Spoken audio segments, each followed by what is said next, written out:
Price the Lord. Price the Lord. ആർക്കും ഒരു ജീവനില്ലെന്ന് തോന്നുന്നു. Price the Lord. ഈ പകലത്തെ ദൈവവചന ധ്യാനത്തിനായി നമുക്ക് ഒരുമിച്ച് തെസ്സലോനിക്കർ ലേഖനത്തിലേക്ക് തിരിയാം.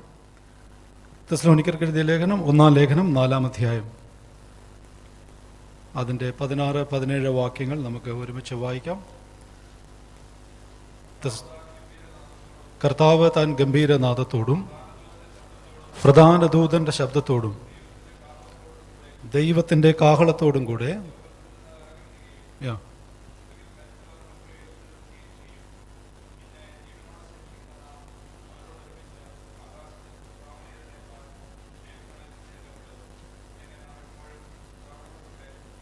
മതി. ദൈവനാമത്തിന് മഹത്വമുണ്ടാകട്ടെ. അനുഗ്രഹിക്കപ്പെട്ട ഈ നല്ല പകൽവേളയ്ക്കായി ഞാൻ കർത്താവിനെ സ്തുതിക്കുന്നു. ഒരിക്കൽ കൂടെ നമുക്ക് ദൈവസന്നിധിയോടെ ചേർന്ന് വരുവാൻ, കർത്താവിൻ്റെ സന്നിധിയിൽ സഭായോഗമായി കൂടി വരുവാൻ സർവശക്തനായ ദൈവം നമ്മെ സഹായിച്ചു. ഈ പകലിൽ ആലയത്തിൽ കടന്നു വന്ന് ഈ ആരാധനയിൽ സംബന്ധിക്കുന്ന എല്ലാ പ്രിയപ്പെട്ടവർക്കും, അപ്പോൾ തന്നെ ഓൺലൈനിൽ ആയിരിക്കുന്ന പ്രിയപ്പെട്ടവർക്കും, വിശേഷാൽ കർത്താവിൻ്റെ ദാസനും കുടുംബത്തിനുമൊക്കെ ഈ പകലിൽ ക്രിസ്തുയേശുവിൻ്റെ ധന്യനാമത്തിലുള്ള വന്ദനത്തെ അറിയിക്കുന്നു. കർത്താവ് നമ്മയെല്ലാം ഒരുമിച്ച് അനുഗ്രഹിക്കട്ടെ. എല്ലാവരും പറഞ്ഞതുപോലെ കഴിഞ്ഞ ചില നാളുകളൊക്കെയായി നാം എല്ലാം വളരെ ഭാരത്തിലും പ്രയാസത്തിലുമൊക്കെ ആയിരുന്നുവെങ്കിലും ദൈവം തൻ്റെ ഹിതം വെളിപ്പെടുത്തി. 100 ചോദ്യങ്ങൾ നമ്മുടെ മനസ്സിലുണ്ടായിരുന്നെങ്കിലും എല്ലാത്തിനും ഒറ്റ ഉത്തരമേ ഉള്ളൂ: ദൈവഹിതം. അതിനപ്പുറത്ത് നമുക്കൊന്നും പറയാനില്ല. വിൽ ഓഫ് ഗോഡ്, ദൈവത്തിൻ്റെ ഹിതം. ദൈവം തൻ്റെ ഹിതം വെളിപ്പെടുത്തി. ഇനിയും പ്രത്യാശയുടെ തുറമുഖത്ത് പ്രിയ സഹോദരനെ ഒരുമിച്ച് വീണ്ടും കാണാം. അതിനുവേണ്ടി വിശുദ്ധിയോടെ നിർമ്മലതയോടെ ജീവിക്കാം. അതിന് കർത്താവ് നമ്മെ സഹായിക്കുമാറാകട്ടെ. സമയത്തിൻ്റെ പരിമിതി മുമ്പിലുണ്ട്. കഴിഞ്ഞ വെള്ളിയാഴ്ച കർത്താവിൻ്റെ ദാസൻ ഈ വചനഭാഗത്ത് നിന്ന് ശുശ്രൂഷിച്ചതാണ്. പ്രത്യേകിച്ച് ഷിബൂറിൻ്റെ വേർപാടിനുള്ള ബന്ധത്തിൽ ഈ വചനഭാഗത്ത് നിന്ന് പ്രത്യാശ നിർഭരമായ ചിന്തകൾ കർത്താവിൻ്റെ ദാസൻ തന്നു. എങ്കിലും അതിന് ചില മാസങ്ങൾക്ക് മുൻപ് നമ്മുടെ ഒരു ശനിയാഴ്ച മീറ്റിങ്ങിൽ ഞാൻ ഈ വചനഭാഗം ശുശ്രൂഷിച്ചിരുന്നു. അന്ന് നമുക്കറിയാം, നമ്മുടെ സമയങ്ങളുടെയൊക്കെ പരിമിതി കൊണ്ട് അതിൻ്റെ ഒരു ഭാഗം മാത്രം ഒന്ന് ടച്ച് ചെയ്ത് പോകാൻ ഇടയായി. അതിനുശേഷം പലരും എന്നോട് അതിൻ്റെ ബാക്കിയും കൂടെ പറയണമെന്ന് തുടർമാനമായിട്ട് ആവശ്യപ്പെട്ടവർ ഇതിനകത്തുണ്ട്. അപ്പോൾ ഈ സിറ്റുവേഷൻ എല്ലാം കൂടെ ചേർത്ത് ഞാൻ ഈ പ്രത്യാശയുടെ വചനം തന്നെ കണ്ടിന്യൂ ചെയ്യാം എന്നുള്ള ഒരു ചിന്തയിലേക്ക് വരികയായിരുന്നു. അതിനുള്ളിൽ ഒരു ധൈര്യവും ഒരു പ്രാഗൽഭ്യമൊക്കെ ലഭിച്ചതുകൊണ്ടാണ് ഇന്ന് പകൽ ഈ വചനഭാഗം തന്നെ വീണ്ടും എടുക്കുന്നത്. വളരെ പരിചയമുള്ള ഒരു വേദഭാഗമാണ്. നമ്മൾ ഒരുപാട് പ്രസംഗങ്ങൾ കേട്ടിട്ടുള്ളതാണ്. അപ്പോൾ തന്നെ നമ്മുടെ പ്രത്യാശ തൊട്ടുണരുന്ന ഒരു വേദഭാഗം കൂടെയാണ്. നമ്മുടെ കർത്താവായ യേശുക്രിസ്തുവിൻ്റെ മടങ്ങി വരവിനെക്കുറിച്ച് അപ്പോസ്തലനായ പൗലോസ് നമുക്ക് തന്നിരിക്കുന്ന വളരെ പ്രധാനപ്പെട്ട മർമ്മങ്ങളടങ്ങിയ ഒരു വേദഭാഗമാണ് നമ്മൾ വായിച്ചത്. വായിക്കുമ്പോഴൊക്കെ നമുക്ക് വലിയ സന്തോഷമാണ്. പ്രത്യേകിച്ച് കർത്താവ് താൻ ഗംഭീരം എന്നൊക്കെ പറയുമ്പോഴത്തേക്കിന് നമുക്ക് ഉള്ളിൽ തന്നെ ഭയങ്കര ആവേശമാണ്. എന്നാൽ നമ്മളത് വായിക്കുമ്പോൾ, നമ്മളത് കേൾക്കുമ്പോൾ നമുക്ക് ഇത്രയും ആവേശമാണെങ്കിൽ എഴുതിയ പൗലോസിൻ്റെ അവസ്ഥ എന്തായിരിക്കും? അത് ശ്രദ്ധിച്ച് പഠിച്ചാൽ നമുക്കറിയാം. ദൈവസഭയെ മുടിക്കുവാൻ, ദൈവസഭയെ ഇല്ലായ്മ ചെയ്യാൻ അധികാരപത്രം വാങ്ങിച്ചുകൊണ്ട് ഇറങ്ങി വന്ന ശൗൽ എന്ന മനുഷ്യൻ, എൻ്റെ ഒരു ഭാഷയിൽ പറഞ്ഞാൽ ഒരു ഇടിമിന്നലിൽ ശൗൽ ആരായി മാറി? പൗലോസായി മാറി. ഏത് നാമത്തെ ദുഷിക്കുവാൻ ഇറങ്ങിയോ ആ നാമവും എടുത്തുകൊണ്ട് പൗലോസ് ഇന്ന് നിൽക്കുകയാണ്. അപ്പോൾ പൗലോസ് അങ്ങനെ പ്രത്യാശയിൽ എഴുതുമ്പോൾ പൗലോസിന് വലിയൊരു കാഴ്ചപ്പാടുണ്ടായിരുന്നു. എന്താണെന്നറിയാമോ? എൻ്റെ തലമുറയിൽ തന്നെ, ഞാൻ ജീവനോടിരിക്കുമ്പോൾ തന്നെ യേശു കർത്താവ് മടങ്ങി വരും. പൗലോസിൻ്റെ വലിയൊരു വിശ്വാസം. അതുകൊണ്ട് അങ്ങനെ ആ പദം കൊടുത്തിരിക്കുന്നത് ജീവനോടെ ശേഷിക്കുന്നവർ എന്നല്ല, ജീവനോടെ ശേഷിക്കുന്ന നാം എന്ന് പറഞ്ഞാൽ തൻ്റെ കാലഘട്ടത്തിൽ തന്നെ കർത്താവ് മടങ്ങി വരുമെന്ന് പൗലോസ് വിശ്വസിച്ചിരുന്നു. അത് ദൈവസഭയ്ക്കും ഒരു പ്രചോദനമായി. എന്നാൽ നമുക്കറിയാം, നമ്മുടെ കർത്താവ് ഇതുവരെയും വന്നിട്ടില്ല. നമ്മളെല്ലാം ആ പ്രത്യാശയുടെ പൊൻപുലരിക്ക് വേണ്ടി കാത്തിരിക്കുകയാണ്. സ്തോത്രം. നമ്മുടെ കർത്താവായ യേശുക്രിസ്തുവിൻ്റെ മടങ്ങി വരവിന് 2 ഘട്ടങ്ങൾ, 2 മുഖങ്ങളുണ്ട് എന്ന് നമുക്കെല്ലാം അറിയാം. അന്ന് ശനിയാഴ്ച മീറ്റിങ്ങിൽ എൻ്റെ ഓർമ്മ ശരിയാണെങ്കിൽ ഏതാണ്ട് 12 പേര് ഉണ്ടായിരുന്നു. ആ 12 പേര് മിക്കവാറും പേര് ഇവിടെ ഉണ്ടെന്ന് തോന്നുന്നു. ഇല്ലാത്തവരും ഉണ്ട്. അപ്പോൾ ഇല്ലാത്തവരെയും അന്നുണ്ടായിരുന്നവരെയും എല്ലാവരെയും കൂടെ ഒന്ന് കൈകാര്യം ചെയ്ത് വളരെ വേഗത്തിൽ മുൻപോട്ട് പോകാം. അല്ലെങ്കിൽ അത് മിസ്സായിപ്പോയെന്ന് ചിന്തിക്കേണ്ട. നമ്മുടെ കർത്താവിൻ്റെ വരവിന് 2 മുഖങ്ങളുണ്ട്. ഒന്ന്, കർത്താവിൻ്റെ മേഘപ്രത്യക്ഷത. രണ്ടാമത്തേത് കർത്താവിൻ്റെ മഹത്വ പ്രത്യക്ഷത. കർത്താവിൻ്റെ മഹത്വ പ്രത്യക്ഷത എന്ന് പറയുന്നത് തൻ്റെ വിശുദ്ധന്മാരുമായി ഒലിവ് മലയിൽ കാൽ ചവിട്ടുന്ന ഒരു രംഗമുണ്ട്. അത് നമ്മൾ വെളിപ്പാട് പുസ്തകത്തിൽ വായിക്കുന്നുണ്ട്, സഖരിയ പ്രവചനത്തിൽ നമ്മൾ വായിക്കുന്നുണ്ട്. അതാണ് കർത്താവിൻ്റെ മഹത്വ പ്രത്യക്ഷത. എന്നാൽ അതിനു മുമ്പ് സംഭവിക്കേണ്ടതാണ് കർത്താവിൻ്റെ മേഘപ്രത്യക്ഷത. തെസ്സലോനിക്ക ലേഖനത്തിൽ നമ്മൾ വായിച്ചത് ആ ഭാഗമാണ് കർത്താവിൻ്റെ മേഘപ്രത്യക്ഷത എന്ന ഭാഗം. മേഘപ്രത്യക്ഷതയ്ക്കും മഹത്വപ്രത്യക്ഷതയ്ക്കും ഇടയിൽ 7 വർഷത്തെ ഇടവേളയുണ്ട്. അല്ലെങ്കിൽ വിശുദ്ധ വേദപുസ്തകത്തിൻ്റെ ഭാഷ്യം തന്നെ ഉപയോഗിച്ചാൽ ഒരു ആഴ്ചവട്ടത്തിൻ്റെ ഇടവേളയുണ്ട്, 7 വർഷത്തെ ഇടവേള. കർത്താവ് തൻ്റെ മേഘപ്രത്യക്ഷതയിൽ വന്ന് ദൈവസഭയെ എടുത്തുകൊള്ളപ്പെട്ടതിന് ശേഷം 7 വർഷത്തെ ഒരു ഇടവേളയുണ്ട്. അതിനെയാണ് പലരും സ്നേഹത്തോടെയും പേടിയോടെയും വിളിക്കുന്ന മഹോപദ്രവ കാലഘട്ടം, അല്ലെങ്കിൽ ഗ്രേറ്റ് ട്രിബുലേഷൻ പീരീഡ് എന്ന് പറയുന്ന ഒരു കാലഘട്ടം. 7 വർഷം ആ ഒരു കാലയളവുണ്ട്. അതിനുശേഷം ഒരു യുദ്ധം നടക്കുന്നത്, ഹെർമഗദോൻ യുദ്ധം. അതിനുശേഷം കർത്താവായ യേശു ക്രിസ്തു ഒലിവ് മലയിൽ കാൽ ചവിട്ടുന്നതാണ് മഹത്വ പ്രത്യക്ഷത. ഇതിൻ്റെ രണ്ടിൻ്റെയും ഇടയിലുള്ള കാലയളവാണ് 7 വർഷം എന്ന് പറയുന്നത്. നമ്മുടെ വിഷയം ഒന്നും അവിടെ അല്ല, പെട്ടെന്ന് നമ്മൾ ഓടി വരികയാണ്. അപ്പോൾ ആദ്യം സംഭവിക്കേണ്ടത്, അല്ലെങ്കിൽ ഇനിയും ലോകം മുഴുവൻ കാണാൻ പോകുന്ന ഏറ്റവും വലിയൊരു അത്ഭുതമെന്ന് പറയുന്നത് നമ്മുടെ കർത്താവിൻ്റെ മേഘപ്രത്യക്ഷതയാണ്. ദൈവസഭ കാത്തിരിക്കുന്നതും അതിനു വേണ്ടിയാണ്. എത്ര പേർക്ക് വിശ്വാസമുണ്ട്? വേദപുസ്തകത്തിൻ്റെ കണക്കനുസരിച്ച് 70 ആഴ്ചവട്ടങ്ങളുടെ ഒരു കണക്ക് വിശുദ്ധ വേദപുസ്തകത്തിലുണ്ട്. അതിൽ 69 ആഴ്ചവട്ടങ്ങൾ കഴിഞ്ഞു. 69-ന് ശേഷം, ഞാൻ കഴിഞ്ഞ പ്രാവശ്യം അതൊക്കെ ഓടിച്ച് വിട്ടിരുന്നു, 69 ആഴ്ചവട്ടക്കാലം മശിഹയുടെ യേശു കർത്താവ് യെരുശലേമിലേക്ക് വന്ന് യേശു കർത്താവിൻ്റെ ക്രൂശീകരണത്തോടെ മരണത്തോടെ 69 ആഴ്ചവട്ടം പൂർത്തിയായി. തുടർന്ന് 70 വരേണ്ടതായിരുന്നു, വന്നില്ല. കാരണം യഹൂദന്മാർ യേശുവിനെ കൈക്കൊണ്ടില്ല. അതുകൊണ്ട് അവരോടുള്ള ബന്ധത്തിലാണിത്. അതുകൊണ്ട് ദൈവം ഒരു കാലഘട്ടം നിശ്ചയിച്ചു. ആ കാലഘട്ടത്തിൻ്റെ പേരാണ് കൃപായുഗം എന്ന് പറയുന്നത്, ഗ്രേസ് പീരീഡ്, ചർച്ച് പീരീഡ് എന്നൊക്കെ. നമ്മളിപ്പം ആ കാലഘട്ടത്തിലാണ് ജീവിക്കുന്നത്. സ്തോത്രം. അതുകൊണ്ട് നമുക്ക് ഈ ഒരു കൃപായുഗം വന്നതുകൊണ്ട് ജാതികളായിരുന്ന നമുക്കൊക്കെ ദൈവമക്കളായി തീരുവാൻ, കർത്താവിൻ്റെ മേഘപ്രത്യക്ഷതയെങ്കിൽ സഭയായി അവനോട് ചേരുവാൻ, കർത്താവിൻ്റെ കാന്തയായി തീരാൻ ദൈവമായ കർത്താവ് നമുക്ക് അവസരങ്ങൾ നൽകി തന്നു. അപ്പോൾ ഇനി നടക്കേണ്ടത് ആ ഒരു ഘട്ടമാണ്. അതിനെക്കുറിച്ചാണ് പൗലോസ് വളരെ വ്യക്തമായി ഇവിടെ പറയുന്നത്. ആ വാക്യം നമ്മൾ പഠിച്ചത് ഇങ്ങനെയായിരുന്നു: കർത്താവ് താൻ ഗംഭീരനാദത്തോടും പ്രധാന ദൂതൻ്റെ ശബ്ദത്തോടും ദൈവത്തിൻ്റെ കാഹളത്തോടും. ഇവിടെയായിരുന്നു നമ്മുടെ ചിന്ത. നമ്മുടെ കർത്താവിൻ്റെ വരവിങ്കിൽ സംഭവിക്കുന്ന 3 ശബ്ദങ്ങൾ, അതായിരുന്നു നമ്മുടെ ചിന്ത. 3 ശബ്ദങ്ങൾ. ഒന്നാമത്തെ ശബ്ദത്തെക്കുറിച്ചാണ് നമ്മളന്ന് പഠിച്ചത്, കർത്താവിൻ്റെ ഗംഭീരനാദം. എന്തിനാണ് കർത്താവിൻ്റെ ഗംഭീരനാദം മുഴങ്ങുന്നത്? ആ ഗംഭീരനാദം കേൾക്കുന്നതാരാണ്? ആ ഗംഭീരനാദത്തെങ്കിൽ സംഭവിക്കുന്നത് എന്താണ്? ഇത് നമ്മൾ അന്ന് പറഞ്ഞിരുന്നു. ഒറ്റ വാക്യത്തിൽ വളരെ വളരെ ലളിതമായ രീതിയിൽ ആ ഭാഗം പറഞ്ഞു പോകാം. നമ്മുടെ കർത്താവായ യേശു ക്രിസ്തുവിൻ്റെ ഗംഭീര ധ്വനി, അതിന് ഒരു പഴയ നിയമ പശ്ചാത്തലമുണ്ടെന്ന് ഞാൻ പറഞ്ഞിരുന്നു. നിങ്ങളാരെങ്കിലും വാക്യമെടുത്ത് വായിക്കാൻ, പെട്ടെന്ന് വായിക്കാൻ കഴിയുന്നവർ ഓടിച്ചെന്നെ വാക്യം ഒന്ന് വായിച്ച് സഹായിക്കണം. സംഖ്യാപുസ്തകം 10-ാം അധ്യായത്തിൻ്റെ 5-ാമത്തെ വാക്യം ഒന്ന് വായിച്ച്. ഗംഭീര ധ്വനിയുടെ പഴയ നിയമ പശ്ചാത്തലം. ഗംഭീര ധ്വനി ഊതുമ്പോൾ കിഴക്കേ പാളയങ്ങൾ യാത്ര പുറപ്പെടണം. ആ ആ ആ ആ ആ അടുത്ത വാക്യം കൂടെ. സഭയെ കൂട്ടേണ്ടതിന്. ആ അപ്പോൾ കർത്താവിൻ്റെ ഗംഭീര ധ്വനി ഊതുമ്പോൾ എന്താണ് സംഭവിക്കേണ്ടത്? ഒരു പുറപ്പാടുണ്ട്. സ്തോത്രം. എന്നാൽ സഭയെ കൂട്ടുമ്പോൾ ഗംഭീര ധ്വനി ഊതാനും പാടില്ല. അപ്പോൾ ഗംഭീര ധ്വനി, കർത്താവിൻ്റെ ഗംഭീര ധ്വനി കേൾക്കുമ്പോൾ ഓർത്തോണം എന്താണ്? ഒരു പുറപ്പാടുണ്ട്. ഇനിയും ഈ ഗംഭീര ധ്വനി ആരാ കേൾക്കുന്നത്? ഞാൻ ചോദിക്കട്ടെ, ഞാൻ പറയട്ടെ, നമ്മുടെ കർത്താവ് ഇപ്പം വന്നെന്നിരിക്കട്ടെ. ഇപ്പം നമ്മൾ ഈ സഭായോഗം കൂടിക്കൊണ്ടിരിക്കുമ്പോൾ നമ്മുടെ കർത്താവ് വന്നെങ്കിൽ, കർത്താവിൻ്റെ ഗംഭീര ധ്വനി മുഴങ്ങിയാൽ ഈ ശബ്ദം ആര് കേൾക്കും? ഇവിടെ ഇരിക്കുന്ന നമ്മളാരും അത് കേൾക്കത്തില്ല. അത് കേൾക്കുന്നത് ആരാണ്? മരിച്ചുപോയ, ക്രിസ്തുവിൽ മരിച്ച വിശുദ്ധന്മാർ ആ ശബ്ദം കേൾക്കും. യോഹന്നാൻ്റെ സുവിശേഷത്തിൽ നിന്ന് നമ്മൾ ആ വാക്യം വായിച്ചാൽ ജസ്റ്റ് ഒന്ന് വായിച്ചത്. യോഹന്നാൻ്റെ സുവിശേഷം 12-ാം അധ്യായത്തിൻ്റെ 28-ാമത്തെ വാക്യം. യോഹന്നാൻ്റെ സുവിശേഷം 12-ാം അധ്യായം 28-ാം വാക്യം.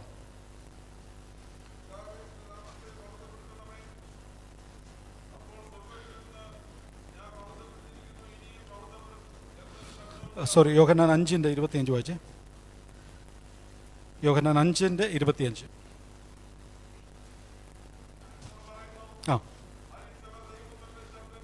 മരിച്ചവർ ദൈവപുത്രന്റെ ശബ്ദം കേൾക്കുകയും കേൾക്കുന്നവർ ജീവിക്കുകയും ചെയ്യുന്ന നാഴിക വരുന്നു. അപ്പോ കർത്താവിന്റെ ഗംഭീര ധ്വനി തിരിച്ചറിയുന്നതാരാ?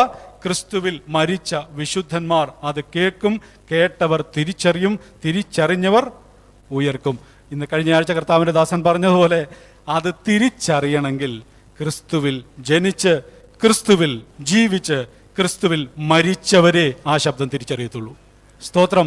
അതുകൊണ്ട് ഇന്ന് ജീവനോടിരിക്കുന്ന നമുക്ക് ക്രിസ്തുവിൻ്റെ ശബ്ദം തിരിച്ചറിയാൻ, ക്രിസ്തുവിൻ്റെ ശബ്ദം തിരിച്ചറിയാൻ ക്രിസ്തുവിൽ ജനിച്ച്, ക്രിസ്തുവിൽ ജീവിച്ച്, ക്രിസ്തുവിൽ മരിക്കുന്നവരായി തീരണം.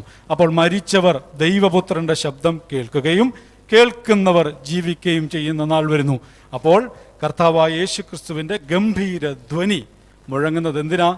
മരിച്ച വിശുദ്ധന്മാർ, കല്ലറകൾക്കുള്ളിൽ വാസം ചെയ്യുന്ന വിശുദ്ധന്മാരുടെ ഉയർപ്പിന്, കർത്താവിൻ്റെ ഗംഭീര നാദത്തിന് ഉയർപ്പിക്കാൻ കഴിയും. സന്തോഷമുണ്ടോ? സ്തോത്രം. എവിടെയാണ് നമ്മുടെ സന്തോഷം? ക്രിസ്തുവിൽ മരിച്ച വിശുദ്ധന്മാരുടെ ഉയർപ്പ് നമുക്ക് സന്തോഷം തരുന്നതാ. നമ്മുടെ പ്രിയ ഷിബു ബ്രദർ അന്ന് ഈ ശബ്ദം തിരിച്ചറിഞ്ഞ് ഉയർത്തു വരട്ടെ. നമുക്കൊരുമിച്ച് കാണാം. രണ്ടാം ഭാഗത്തേക്ക് ഞാൻ വളരെ വേഗത്തിൽ വരുന്നു. രണ്ടാമത് നമ്മൾ കാണുന്നത് പ്രധാന ദൂതൻ്റെ ശബ്ദം. പ്രധാന ദൂതൻ്റെ ശബ്ദം. ആരാ പ്രധാന ദൂതൻ? എന്താണ് ഈ പ്രധാന ദൂതൻ്റെ ശബ്ദം മുഴങ്ങുമ്പോൾ സംഭവിക്കുന്നത്? പ്രിയ ബ്ലസം ബ്രദർ വിചാരിച്ച് ഇപ്പോൾ ആരെങ്കിലും ഗബ്രിയേലിൻ്റെ പേര് പറയുമെന്ന് വിചാരിച്ച് പുള്ളി ചിരിക്കുന്നു. ആരാണ് പ്രധാന ദൂതൻ? വിശുദ്ധ വേദപുസ്തകത്തിൽ ദൂതന്മാരുടെ പേരുകൾ നമുക്ക് വളരെ പരിചയമുള്ളത് രണ്ടുപേരാ. ആരാ? ഗബ്രിയേലും. അപ്പോൾ പൊതുവേ നമ്മൾ പറയുമ്പം ഗബ്രിയേലിൻ്റെ പേര് ആദ്യം പറയുന്നത്. ഗബ്രിയേലും മീഖായേലും. എന്നാൽ ഇവരിൽ ആരാണ് പ്രധാനപ്പെട്ട ദൂതൻ? മീഖായേൽ. ഗബ്രിയേൽ അല്ലേ? ഓക്കെ. വേദപുസ്തകത്തിൽ പ്രധാന ദൂതൻ എന്ന വിശേഷണം കൊടുത്തിരിക്കുന്നത് മീഖായേലിന്. യൂദയുടെ ലേഖനം 9-ാമത്തെ വാക്യം ഒന്ന് വായിച്ച്, 1-2 വാക്യങ്ങൾ പെട്ടെന്ന് വായിച്ച് നമുക്ക് മുൻപോട്ട് പോകാം. യൂദയുടെ ലേഖനം 9-ാം വാക്യം മതി. പ്രധാന ദൂതനായ മീഖായേൽ. ദാനിയേൽ പ്രവചനം 10-ാം അധ്യായം 13-ാം വാക്യവും 21-ാമത്തെ വാക്യവും. ദാനിയേൽ പ്രവചനം 10-ാം അധ്യായം 13-ാം വാക്യവും 21-ാം വാക്യവും.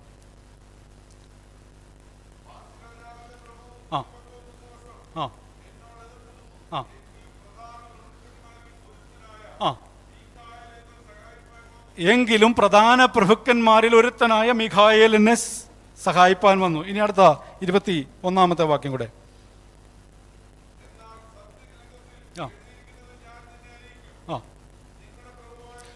നിങ്ങളുടെ പ്രഭുവായ മീഖായേൽ. ഇനി 12-1.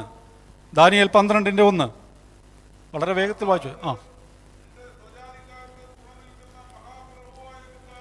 മഹാപ്രഭുവായ മീഖായേൽ. അപ്പോ വിശുദ്ധ വേദപുസ്തകത്തിൽ പ്രധാന ദൂതൻ എന്ന പദവി ലഭിച്ചിരിക്കുന്നത്, പറഞ്ഞിരിക്കുന്നത്, ദൂതന്മാർ ബാക്കിയുള്ളവർ മോശമാണെന്നല്ല, പക്ഷെ പ്രധാന ദൂതൻ എന്ന ഒരു വിശേഷണം കൊടുത്തിരിക്കുന്നത് മീഖായേലിനാണ്. അപ്പൊ കർത്താവിൻ്റെ രണ്ടാമത്തെ വരവിങ്കൽ, അല്ലെങ്കിൽ തൻ്റെ മേഘപ്രത്യക്ഷതയെങ്കിൽ മുഴങ്ങിക്കേൾക്കുന്ന രണ്ടാമത്തെ ശബ്ദമെന്ന് പറയുന്നത് പ്രധാന ദൂതൻ്റെ ശബ്ദം അഥവാ മീഖായേലിൻ്റെ ശബ്ദമാണ് കേൾക്കാൻ പോകുന്നത്. അങ്ങനെയാണെങ്കിൽ മീഖായേൽ എന്തിനാ ഈ ശബ്ദം പുറപ്പെടുവിക്കുന്നത്? ഇനിയും അത് മനസ്സിലാക്കണമെങ്കിൽ ദൂതന്മാരെക്കുറിച്ചൊരു ചെറിയ വിവരണം പഠിച്ചെങ്കിൽ എന്തുകൊണ്ടാണ് മീഖായേൽ ആ സന്ദർഭത്തിൽ ശബ്ദം മുഴക്കുന്നത് എന്ന് മനസ്സിലാക്കാം. ആരാ ദൂതന്മാർ? ദൂതന്മാരെക്കുറിച്ചുള്ള നമ്മുടെ അറിവെന്താ? എബ്രായ ലേഖനത്തിലൊരു പദമുണ്ട്, സേവകാത്മാക്കളായ ദൂതന്മാർ. ദൈവത്തിൻ്റെ സേവകാത്മാക്കളായ ദൂതന്മാർ. ദൂതന്മാരുടെ കണക്കറിയാമോ? എത്ര ദൂതന്മാരുണ്ടെന്നറിയാമോ? വേദപുസ്തകത്തിൽ അതിനൊക്കെ വാക്യമുണ്ട്. എത്ര ദൂതന്മാരുണ്ടെന്ന് നമുക്ക് പെട്ടെന്ന് നോക്കാം. വെളിപ്പാട് പുസ്തകം 5-ാം അധ്യായത്തിൻ്റെ 11-ാമത്തെ വാക്യം എന്ന് വായിച്ച്. വെളിപ്പാട് പുസ്തകം 5-ാം അധ്യായം 11-ാമത്തെ വാക്യം. കണക്ക് കൂട്ടാൻ അറിയാവുന്നവർ പെട്ടെന്ന് കൂട്ടിക്കോണേ.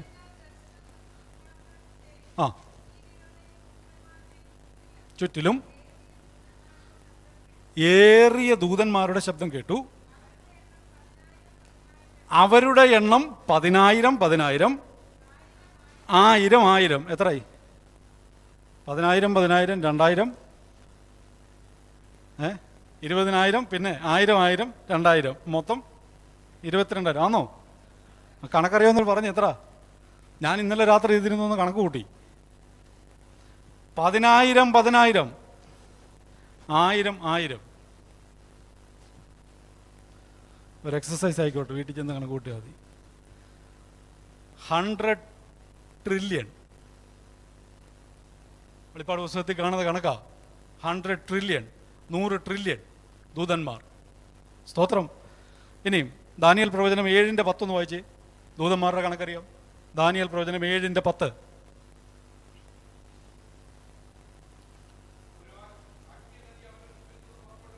ആ,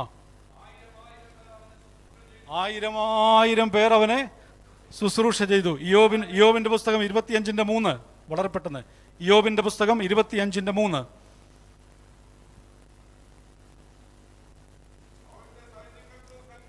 മതി. അവന്റെ സൈന്യങ്ങൾക്ക് സംഖ്യയുണ്ടോ എന്ന് പറഞ്ഞാൽ എണ്ണമറ്റ ദൂതസഞ്ചയം നമ്മുടെ കർത്താവിന്, നമ്മുടെ ദൈവത്തിനുണ്ട്. Price the Lord. എണ്ണമറ്റ ദൂതന്മാരുടെ ഒരു സംഖ്യ നമ്മുടെ ദൈവത്തിനുണ്ട്. ഇനി ഇവരുടെ പണി എന്താ? മുമ്പേ പറഞ്ഞല്ലോ, ദൈവത്തിൻ്റെ സേവകാത്മാക്കളായ ദൂതന്മാർ. ഓക്കെ, ഇവരെ പല ഡിപ്പാർട്ട്മെൻ്റായിട്ട് തിരിച്ച് നമുക്ക് ബൈബിളിൽ പഠിക്കാൻ പറ്റും. ഒരു കൂട്ടരുടെ പണി എന്ന് പറഞ്ഞാൽ എന്താണെന്നറിയാമോ? പ്രൊട്ടക്ഷനാണ്, സെക്യൂരിറ്റി ഡിപ്പാർട്ട്മെൻറ്റാണ്. ദൈവമക്കളെ സഹായിക്കുക, അവർക്ക് സെക്യൂരിറ്റി കൊടുക്കുന്ന ഒരു പണിയാണ് ദൂതന്മാരുടെ. ഒന്ന് പെട്ടെന്ന് വായിക്കാം. 34-ാം സങ്കീർത്തനത്തിൻ്റെ 7-ാം വാക്യം. 34-ാം സങ്കീർത്തനം 7-ാം വാക്യം. സമയമില്ലാത്തതുകൊണ്ട് ഒക്കെ നിന്ന് വിശദീകരിക്കേണ്ട ഭാഗങ്ങളാണ്. യഹോവയുടെ ദൂതൻ അവൻ്റെ ഭക്തന്മാരുടെ ചുറ്റും പാളയമിറങ്ങി. എത്ര ശ്രേഷ്ഠമോ! ദൈവമക്കളെ, നമ്മുടെ കാര്യമാണ് പറഞ്ഞേ. യഹോവയുടെ ദൂതന്മാർ ഭക്തന്മാർക്ക് ചുറ്റും പാളയമിറങ്ങി വിടുവിക്കും. സ്തോത്രം. ആരാ? ദൈവത്തിൻ്റെ സേവകാത്മാക്കളായ ദൂതന്മാർ തൻ്റെ ഭക്തന്മാർക്ക് വേണ്ടി പാളയമിറങ്ങി അവരെ വിടുവിക്കും. സഹോദര സഹോദരി, നീ ഒറ്റയ്ക്കല്ല കേട്ടോ. പ്രതിസന്ധിയുടെ നടുവിൽ, പ്രയാസത്തിൻ്റെ നടുവിൽ നീ ഒറ്റയ്ക്കല്ല. അവൻ്റെ ദൂതന്മാർ പാളയമിറങ്ങി നിന്നെ അതിൻ്റെ അകത്തു നിന്ന് വിടുവിക്കുന്ന ദൈവമാണ്. സ്തോത്രം. അപ്പോൾ സെക്യൂരിറ്റി ഡിപ്പാർട്ട്മെൻ്റാണ് ഒന്നാമത്തെ ടീം. ഇനിയും ഒരുപാട് വാക്യങ്ങളുണ്ട്. 91-ാം സങ്കീർത്തനം നമുക്കെല്ലാം കാണാൻ അറിയാവുന്നൊരു വാക്യമാണ്. 91-ാം സങ്കീർത്തനത്തിൻ്റെ 11-ാമത്തെ വാക്യം എന്തുവാ? നിന്റെ എല്ലാ വഴികളിലും നിന്നെ കാക്കേണ്ടതിന് തൻ്റെ ദൂതന്മാരോട് കൽപ്പിക്കും. എല്ലാ വഴികളിലും. പള്ളി വരുമ്പോൾ മാത്രമല്ല കേട്ടോ. സ്തോത്രം. വെള്ളിയാഴ്ച ആരാധനയ്ക്ക് വരുമ്പോൾ മാത്രമല്ല, എല്ലാ വഴികളിലും കാക്കേണ്ടതിന് ആരോട് കൽപ്പിച്ചിട്ടുണ്ട്? ദൂതന്മാരോട് കൽപ്പിച്ചിട്ടുണ്ട്. ഒരുപാട് ഉദാഹരണങ്ങൾ ഇവിടെയൊക്കെ എടുത്ത് വിശദീകരിച്ചു പോകാം. ഒറ്റ ഒരു ഭാഗം മാത്രം നിങ്ങളോട് ഓർപ്പിക്കാം. ദാനിയേലേ സിംഹത്തിൻ്റെ കുഴിയിലേക്ക് വീഴുന്നതിന് മുമ്പ് ദൈവം ആരെ വിട്ടെന്ന് എഴുതിയിരിക്കുന്നത്? താൻ സിംഹക്കുഴിയിൽ ഇറങ്ങുന്നതിന് മുമ്പ് ദൂതൻ അവിടെ ഇറങ്ങി. ദൈവ പൈതലെ, നീ ഒരു പ്രതിസന്ധിക്കകത്തിറങ്ങുന്നതിന് മുമ്പ്, ഒരു പ്രതികൂലത്തിന്റെ നടുവിൽ നീ ചെല്ലുന്നതിനു മുമ്പ് ദൈവം തൻ്റെ ദൂതനെ നമ്മുടെ പ്രൊട്ടക്ഷന് വേണ്ടി അയച്ചിട്ടുണ്ട്. വിശ്വസിക്കുന്നവർ ദൈവത്തിന് മഹത്വം കൊടുക്കട്ടെ. അവൻ ദൂതനോട് കൽപ്പിച്ചിട്ടുണ്ട്. Praise the Lord. ദൈവത്തിൻ്റെ സേവകാത്മാക്കളായ ദൂതന്മാർ. ഇനിയും അപ്പോസ്തല പ്രവൃത്തികളിലൊക്കെ വരുമ്പോൾ നമുക്ക് ആ ഭാഗങ്ങളൊക്കെ അറിയാം. ഞാൻ വായിക്കുന്നില്ല. അപ്പോസ്തല പ്രവൃത്തി 5:19 അപ്പോസ്തലന്മാർ കാരാഗ്രഹത്തിൽ കിടന്നപ്പോൾ ദൂതൻ ചെന്ന് പിടിച്ചിറക്കിക്കൊണ്ടുവന്നു. നമ്മളിത് നാട്ടിൽ കണ്ണൂർ ഭാഗത്തൊക്കെ കാണുന്നൊരു കാര്യമാണ്. സ്തോത്രം അല്ലേ? കണ്ണൂർ പോലീസ് സ്റ്റേഷനിലൊക്കെ ചെന്നിട്ട് ബലമായിട്ട് പിടിച്ചിറക്കിക്കൊണ്ട് വരുന്നത് പോലെ നോക്കി അപ്പോസ്തലന്മാരൊക്കെ എവിടെ കിടക്കുക? കാരാഗ്രഹത്തിൽ കിടക്കുമ്പോൾ എന്ത് കൂളായിട്ട് അന്നേരം പോയി ചെന്നിട്ട് കയ്യെ പിടിച്ച് വെളിയിൽ കൊണ്ടുവന്നു. പൗലോസ് പുറത്ത് വന്നിട്ടില്ലേ? പത്രോസ് പുറത്ത് വന്നില്ലേ? ആരാ? നമുക്ക് കടന്നു ചെല്ലാൻ കഴിയാത്തിടത്ത് നമ്മുടെ സഹായകനായി വരുന്ന ദൂതന്മാർ. സ്തോത്രം. ഇതാണ് ദൂതന്മാരുടെ ഒരു വകുപ്പ്. രണ്ടാമത്തെ വകുപ്പ് എന്ന് പറഞ്ഞാൽ സംഗീതക്കാരാണ്. മ്യൂസിക് ഡിപ്പാർട്ട്മെൻ്റ് ഉണ്ട്. അവരുടെ തൊഴിലെന്ന് പറഞ്ഞാൽ എന്താ? പാട്ട് പാടുക. വെളിപ്പാട് പുസ്തകം 5-ാം അധ്യായത്തിൻ്റെ 11-ാമത്തെ വാക്യം എന്നോട് വായിച്ചേ. വെളിപ്പാട് 5:11. ആ ആ ആ ആ ആ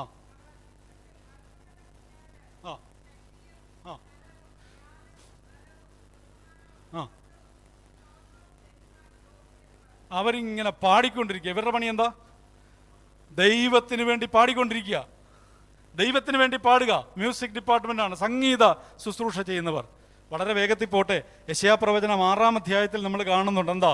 സറാഫുകൾ 2 കൊണ്ട് മുഖം മൂടി, 2 കൊണ്ട് പാദം മൂടി, 2 കൊണ്ട് പറന്ന് എന്തോ പറഞ്ഞത്? സൈന്യങ്ങളുടെ ദൈവമായ യഹോവ പരിശുദ്ധൻ പരിശുദ്ധൻ പരിശുദ്ധൻ. എത്ര ശ്രേഷ്ഠമാ! പരിശുദ്ധനായ ദൈവത്തെ പരിശുദ്ധൻ പരിശുദ്ധൻ പരിശുദ്ധൻ എന്ന് പറഞ്ഞ് അവർ ആർക്കുമ്പോൾ, അവർ ആരാധിക്കുമ്പോൾ ആലയത്തിൻ്റെ ഉമ്മരപ്പടി കുലുങ്ങിയെന്നാണ് നമ്മൾ വായിക്കുന്നത്. ആലയം പുക കൊണ്ട് നിറഞ്ഞെന്നാണ് വായിക്കുന്നത്. ഇന്ന് പകൽ ദൈവമക്കളെ, ശുശ്രൂഷാവൃന്ദമായ ദൂതന്മാർ ദൈവത്തെ സ്തുതിക്കുന്ന ടീം, അവരൊക്കെ കാണുമ്പോഴാണ് നമ്മുടെ സ്തുതി എത്രത്തോളം ഉണ്ടെന്ന് ഓർക്കുന്നത്. സ്തോത്രം. ഇവിടെ നമ്മളൊക്കെ ഒന്ന് സ്തുതിക്കണമെങ്കിൽ ശരിക്കും പറഞ്ഞാൽ സ്തുതിപ്പിക്കണം. സ്തോത്രം. ആരും കൈവക്കണ്ട. ഒന്ന് സ്തുതിച്ചേന്ന് പറയുമ്പോഴാണ് നമ്മളൊന്ന്. ഇവിടെ ദൂതന്മാരുടെ പണി എന്താ? ആരും പറയണ്ട, സ്തുതിച്ചുകൊണ്ടിരിക്കുക. കാരണം എന്താ? അവരൊന്ന് നോക്കുമ്പോൾ തന്നെ കാണുന്നത് എന്താ? പരിശുദ്ധിയാ. ദൂതന്മാർ നോക്കുമ്പോൾ കാണും, സറാഫുകൾ നോക്കുമ്പോൾ ദൈവത്തിൻ്റെ പരിശുദ്ധിയാണ് കാണുന്നത്. കണ്ടിട്ട് സ്തുതിക്കുക. പോട്ടെ, സമയമില്ല. ഇനി 3-ാമത്തെ ടീം എന്ന് പറയുന്നത് ദൂതുവാഹികളാണ്. അതിനകത്താണ് നമ്മുടെ ഗബ്രിയേലൊക്കെ പെടുന്നത്. ദൂതുമായിട്ട് പോകുന്നവർ. ദാനിയേൽ പ്രവചനത്തിൽ നമുക്കറിയാം, ദാനിയേൽ ഉപവസിക്കുമ്പോൾ ദൈവത്തിൻ്റെ അരുളപ്പാടുമായി ഇറങ്ങി വന്ന ഗബ്രിയേൽ, പക്ഷെ പാർസി ദേശത്തിൻ്റെ പ്രഭു തടഞ്ഞു വെച്ചു. പിന്നെ മിഖായേൽ ഇറങ്ങി വെട്ടി. നമുക്ക് ആ ഭാഗങ്ങളൊക്കെ അറിയാം. സമയം പോകുന്നതുകൊണ്ട് ഓടിച്ചു വിടുക പ്രധാന ഭാഗത്തേക്ക് വരാൻ വേണ്ടി. പിന്നെ നമ്മൾ ലൂക്കോസിൻ്റെ സുവിശേഷത്തിലേക്ക് വരുമ്പോൾ നമ്മുടെ കർത്താവായ യേശു ക്രിസ്തുവിൻ്റെ ജനനത്തോടുള്ള ബന്ധത്തിൽ, യോഹന്നാൻ്റെ ജനനത്തോടുള്ള ബന്ധത്തിലൊക്കെ ഗബ്രിയേൽ ദൂതൻ വന്ന് ദൂതുമായി വരുന്ന ഒരു വിഭാഗം, അങ്ങനെ ഒരു ടീം. ഇനി ഇതിലൊക്കെ പ്രധാനപ്പെട്ട ടീമാണ് അടുത്തത്. എന്താണെന്നറിയാമോ? ദൈവത്തിനൊരു സൈന്യമുണ്ട്, ഒരു മിലിറ്ററി ഉണ്ട്, ഒരു ആർമിയുണ്ട്. ആ ആർമിയുടെ ചീഫാണ് ആര്? മിഖായേൽ. സ്തോത്രം. ദൈവത്തിനൊരു ആർമിയുണ്ട്. ആ ആർമിയുടെ, അതായത് ദൂതന്മാരുടെ ഒരു സൈന്യം ഉണ്ട്. ആ സൈന്യത്തിൻ്റെ അധിപനാണ് പ്രധാന ദൂതനായ മിഖായേൽ എന്ന് പറയുന്നത്. ഇനി മിഖായേലിൻ്റെ പണി എന്താ? സൈന്യത്തിൻ്റെ പണി എന്തുവാ? ദൈവത്തിന് ആവശ്യമുള്ളപ്പോഴൊക്കെ വന്ന് എന്ത് ചെയ്യും? നമ്മളൊക്കെ വായിക്കുന്നില്ലേ? ഒരൊറ്റ ദൂതൻ വന്ന് 1,85,000 കൊണ്ടാണ് പോയെ. എന്നാ ശക്തിയല്ലേ? അപ്പം മുമ്പലത്തെ കണക്കൊന്നും എടുത്തേ, 10,000 10,000 1000 നിങ്ങളിപ്പോഴും ഇത് കണക്ക് കൂട്ടിക്കൊണ്ടിരിക്കുന്ന വീട്ടിൽ ചെന്ന് കൂട്ടിയാൽ മതി. അപ്പോൾ ഒറ്റ ദൂതൻ 1,85,000 തകർത്തു. അങ്ങനെയാണെങ്കിൽ ദൈവത്തിൻ്റെ സൈന്യത്തിൻ്റെ ബലം എന്താ? അപ്പം ഈ സൈന്യത്തിൻ്റെ അധിപനാണ് ആര്? മിഖായേൽ. അപ്പം മിഖായേൽ നമ്മുടെ കർത്താവിൻ്റെ മേഘപ്രത്യക്ഷതയെങ്കിൽ ഒരു ശബ്ദം മുഴക്കും. ആ ശബ്ദത്തിങ്കിൽ എന്താ നടക്കുന്നത്? യൂദയുടെ ലേഖനത്തിലേക്ക് തിരിച്ചു വരാം. യൂദയുടെ ലേഖനം 9-ാമത്തെ വാക്യം. എന്നാൽ പ്രധാന ദൂതനായ മിഖായേൽ മോശയുടെ ശരീരത്തെക്കുറിച്ച് പിശാചിനോട് തർക്കിച്ചു വാദിക്കുമ്പോൾ ഒരു ദൂഷണവിധി ഉച്ചരിപ്പാൻ തുനിയാതെ കർത്താവ് നിന്നെ ബത്സിക്കട്ടെ എന്ന് പറഞ്ഞതേ ഉള്ളൂ. നോക്കിയേ, മിഖായേൽ ഇവിടെ യുദ്ധം ചെയ്തോ? ഇല്ല. പകരം ഒരു ശബ്ദം മാത്രമേ ഉള്ളൂ. ആരോടാ? പിശാചിനോട്. എന്തിനായിരുന്നു? മോശയുടെ. അപ്പം എന്താ സംഭവിച്ചത്? ഇനി ഇതിനെ നമ്മൾ ഈ പ്രത്യാശയിലേക്ക് ഒന്ന് കൊണ്ടുവന്നേ. മരിച്ച വിശുദ്ധന്മാരുടെ ഉയർപ്പ്, കർത്താവിൻ്റെ ഗംഭീര ധ്വനിയിൽ മരിച്ച വിശുദ്ധന്മാർ കല്ലറകളിൽ നിന്ന് ഉയർക്കും. ജീവനോടിരിക്കുന്ന വിശുദ്ധന്മാർ രൂപാന്തരപ്പെടും. ഇവരെവിടേക്കാണ് പോകേണ്ടത്? മധ്യാകാശത്തിങ്കൽ മേഘത്തിലാ കർത്താവ് വരുന്നത്. അപ്പം ഈ ക്രിസ്തുവിൽ മരിച്ച വിശുദ്ധന്മാരും ജീവനോടിരിക്കുന്നവരും ഒരുമിച്ച് അവനെ എതിരേൽപ്പാൻ എങ്ങോട്ടാണ് പോകേണ്ടത്? മേഘങ്ങളിലേക്ക് എടുക്കപ്പെടുന്നതിനിടയ്ക്ക് പിശാച് ലാസ്റ്റ് നമ്പരുമായിട്ടൊരു വരവുണ്ട്. ഇവിടെ അതാ കാണിക്കുന്നത്. മോശ മരിച്ചു, പക്ഷെ മോശയുടെ ശരീരത്തിന് ഇപ്പോൾ ആര് വില പറയുക? മോശയുടെ ശരീരത്തിന് പിശാച് വില പറയുക. നോക്കിയേ, അവിടെ തർക്കിക്കുക. അങ്ങനാണെങ്കിൽ മരിച്ചുപോയ വിശുദ്ധന്മാരുടെ ഉയർപ്പ് സംഭവിക്കാതിരിക്കാൻ, അവരുടെ ഉൽപ്രാപണം, ദൈവസഭയുടെ ഉൽപ്രാപണം നടക്കാതിരിക്കാൻ ഒരവസാനവട്ട ശ്രമം ആര് നടത്തും? പിശാച് നടത്തും. കാരണം സ്വർലോകത്തിലെ ദുഷ്ടാത്മസേന എന്നാണ് നമ്മൾ വായിക്കുന്നത്. ഇത് കടന്നു വേണം അപ്പുറത്തോട്ട് പോകാൻ. അവിടെ കടന്നു പോകണമെങ്കിൽ ആരുടെ സഹായം വേണം? പ്രധാന ദൂതനായ മിഖായേൽ വന്ന് ഒരു ഭത്സന ഭത്സിക്കും, ഒരു ശബ്ദം പുറപ്പെടുവിക്കും. ആ ശബ്ദത്തിങ്കൽ പിശാചിന്റെ തന്ത്രങ്ങൾ പൊളിയും, ദൈവസഭ എടുക്കപ്പെടും, ക്രിസ്തുവിൽ മരിച്ച വിശുദ്ധന്മാർ ഉയർത്തെഴുന്നേൽക്കും. സന്തോഷമുള്ളവർ ദൈവത്തിന് മഹത്വം കൊടുക്കട്ടെ. പ്രധാന ദൂതന്റെ ശബ്ദം മുഴങ്ങുന്നത് എന്തിനാ?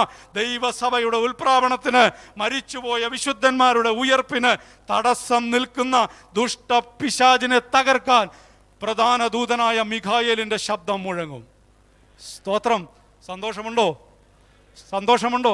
ഇനി മരിച്ചുപോയ വിശുദ്ധന്മാരെ നമുക്കറിയാം. നമ്മൾ ലാസറിന്റെ ഒക്കെ കഥ വായിക്കുന്നുണ്ടല്ലേ? ധനവാനും ലാസറും. മരിച്ചുപോയ ലാസറെ ആരെടുത്തോണ്ട് പോയെന്നാ വായിക്കുന്നേ? മുനിസിപ്പാലിറ്റിയോ? ധനവാൻ മരിച്ചു, ലാസറിനെ ആര് കൊണ്ടുപോയെന്ന? അയ്യോ, ദൂതന്മാർ വന്ന് കൊണ്ടുപോയി. സ്തോത്രം. അപ്പം പ്രാണം പോയി കഴിഞ്ഞാൽ ഈ ആത്മാവിനെ, സഭാപ്രസംഗിയിൽ ഒരു വാക്യമുണ്ട്, ശരീരം എവിടേക്ക് പോവും? പൊടിയിലേക്ക് പോവും. പ്രാണൻ ദൈവത്തിൻ്റെ കയ്യിലേക്ക് പോവും. അത് കൊണ്ടുപോകുന്ന ആരാ? ദൂതന്മാരാ. സ്തോത്രം. അപ്പം ശ്രദ്ധിച്ചേ, ക്രിസ്തുവിൻ്റെ മേഘപ്രത്യക്ഷതയിങ്കൽ ഉയർത്തെഴുന്നേൽക്കുന്ന വിശുദ്ധന്മാർ, ദൈവസഭ, രൂപാന്തരപ്പെടുന്ന ദൈവസഭ, അവരുടെ ഉൽപ്രാപണത്തിന് തടസ്സമായി നിൽക്കുന്ന അന്ധകാരത്തിൻ്റെ ശക്തിയെ, സ്വർലോകത്തിലെ ദുഷ്ടാത്മസേനയെ തകർക്കാനാണ് പ്രധാന ദൂതന്റെ ശബ്ദം മുഴങ്ങുന്നത്. രണ്ട് ശബ്ദം പിടികിട്ടി അല്ലേ? കർത്താവിൻ്റെ ഗംഭീരനാദം, പ്രധാന ദൂതന്റെ ശബ്ദം. പ്രത്യാശയിൽ നമുക്കൊന്നറിയാം. എൻ്റെ വാക്കുകൾ ഞാനിവിടെ നിർത്തുക. സ്തോത്രം. പ്രത്യാശയിൽ നമുക്കൊന്നറിയാം. സമയം തീരുക. എന്താ? ദൈവസഭ ഇവിടുന്ന് എടുക്കപ്പെടും. നമ്മളെല്ലാം ഇവിടുന്ന് പോവും. നമ്മൾ പ്രിയം വെച്ചിരിക്കുന്ന ദൈവസന്നിധിയിലേക്ക് നമ്മളെല്ലാം പോവും. പക്ഷേ അതിനു മുമ്പ് നടക്കേണ്ടതൊക്കെ നടന്നേ പറ്റുള്ളൂ കേട്ടോ. സ്തോത്രം. എത്ര പേർക്ക് വിശ്വാസമുണ്ട്? നടക്കേണ്ടതൊക്കെ നടക്കും അതിൻ്റെ സമയത്ത്. പക്ഷേ ഒരു കാര്യം ഓർത്തോണം, ദൈവത്തിൻ്റെ സേവകാത്മാക്കളായ ദൂതന്മാർ നമുക്ക് ചുറ്റുമുണ്ട്. അവൻ നമ്മളെ കൊണ്ടെത്തിക്കേണ്ടടത്ത് കൊണ്ടെത്തിക്കും. Praise the Lord. കഹളം കാതുകളിൽ കേട്ടിടാറായി ദൈവദൂത പൊൻവീണകൾ മീട്ടിടാറായി, ദൈവദൂതർ പൊൻവീണകൾ മീട്ടിടാറായി, യേശു തൻ വാഗ്ദത്തം നിറവേറാൻ കാലങ്ങൾ നമ്മെ വിട്ടു ആമേൻ. യേശു താൻ